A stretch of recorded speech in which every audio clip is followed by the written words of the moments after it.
Mallory is a freelance covert operative and very good at what she does. But when a mission goes seriously wrong and her partner tries to kill her, Mallory must run for her life. She is a public threat. Discovering that she was used as a pawn, Mallory hunts down her betrayer in Haywire. All right, Haywire, we've all just seen it. Sean, why don't you tell us what you thought? It's very much a genre picture, an action picture, but the twist is it's directed by Steven Soderbergh, who traffics in a lot of different genres. He's not particularly one for the action genre. And I found it to be a fun picture, but really there's nothing new under the sun here. It's more or less Columbiana. It's just much better done than that film. I like the fresh take that Steven Soderbergh brought to this movie. Particularly, this is very economic storytelling. First of all, the movie clocks in at under an hour and a half. And also, he gets in and out of every scene just at the right moment. There's nothing... Really? Oh, absolutely. There's no thought of the second act in this movie. Everything happens and is very quick. I don't know. My biggest problem with this, even though, yes, it was an amazing action movie, was the story and the dialogue. The whole first half of the movie was a flashback. Things don't even start going until after the flashback ends. And they deliberately don't tell us any information in the dialogue. So we're slogging scene after scene trying to figure out who works for who. I really liked that it kept me guessing because I kept switching my allegiances during the movie. Time and again in screenwriting classes, both for film and television, we're taught over and over, show me, don't tell me. And this movie does that perfectly. So let's talk about Gina Carano.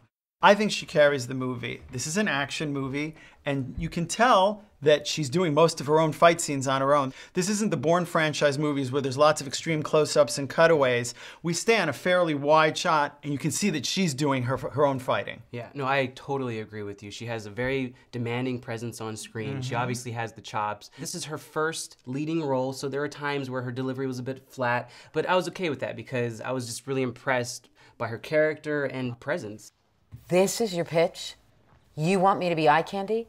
MI6 wants me to be eye candy? Mallory, you were the eye. I don't even know how to play that. I don't wear the dress. If she's going to continue in the business, certainly this is the genre she's going to stay in. She can do the fighting, all the action scenes. I do think as a dramatic actress, her range is very, very limited. Yes. You've got a really remarkable supporting cast here, and I'll list them. You've got Michael Douglas, Antonio Banderas, Ewan McGregor, Channing Tatum, Michael Fassbender, Bill Paxton. And all of these wonderful, experienced supporting actors really help carry the movie with a fairly fresh and new lead actress. They don't have particularly big parts in the movie, but they pretty much nail their roles. I'm assuming the motives of everyone involved are strictly professional. Paul, the motive is money. The motive is always money. So how about this? Let's talk about Steven Soderbergh and his right, job all right. as director. Let's do that. He's made a very different type of action genre film. He's brought his style, and I'll even say his conceit, and it gave it a really fresh feel. There are some great scene setups, there are some great shot setups, great color, but this is an action movie. Right. And there are some scenes that just go on way too long, which you would see in an indie type of film. There's like a 7-minute long foot chase scene where we see her going from building to building, which is exciting, but then after a while you're just kind of like, I get it.